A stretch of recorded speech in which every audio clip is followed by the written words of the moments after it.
आपण बघत आहात AKP न्यूज मराठी, आपला आवाज आपली ताकद। सबस्क्राइब करा, शेअर करा, लाईक करा। AKP news Marathi. Nashik police आयुक्तालयातील इंदिरानगर पोलीस ठाणे हद्दीत 31 जुलै रोजी वरिष्ठ पोलीस निरीक्षक अशोक शरमाळे यांच्या मार्गदर्शनाखाली सायंकाळी 6 ते 9 वाजेदरम्यान स्टॉप अँड सर्च कारवाई करण्यात आली। यावेळी गुन्हे शोध पथकाचे पोलीस अंमलदार सागर कोळी यांना गोपनीय माहिती मिळाली की सोन साखळी ओरबाडून दोघे जण मोटरसायकलवरून पसार झाले। याबाबत वरिष्ठ पोलीस निरीक्षक अशोक शरमाळे यांच्या मार्गदर्शनाखाली तपास सुरू केला असता परवेज मनियार वय 25 व निशांत रमेश हंडोरे दोघे राहणार शिवाजीनगर सातपूर यांना ताब्यात घेतले।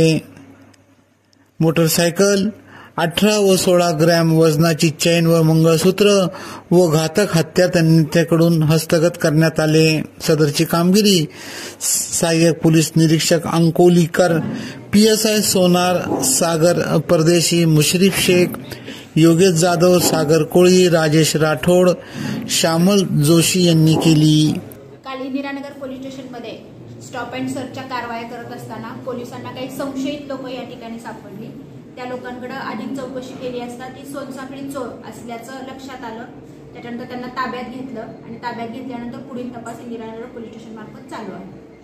साधारण किती गुन्हे? साधारणतः महिन्याभरामध्ये अंबड आणि इंदिरानगर या परिसरामध्ये ज्या काही 7-8 गुन्हे चेन स्नॅचिंगचे झालेले आहेत ते केल्याचा तरी प्राथमिक तपासामध्ये निष्पन्न होत आहे। अजून तपास पोलीस या ठिकाणी करत आहेत। पोलीस यांच्या नाही, पोलीस या ठिकाणी स्टॉप अँड सर्चच्या अनुषंगाने कारवाई करत होती। रेकॉर्डवरचे आरोपी या ठिकाणी चेक करणं आमचं सुरू होतं।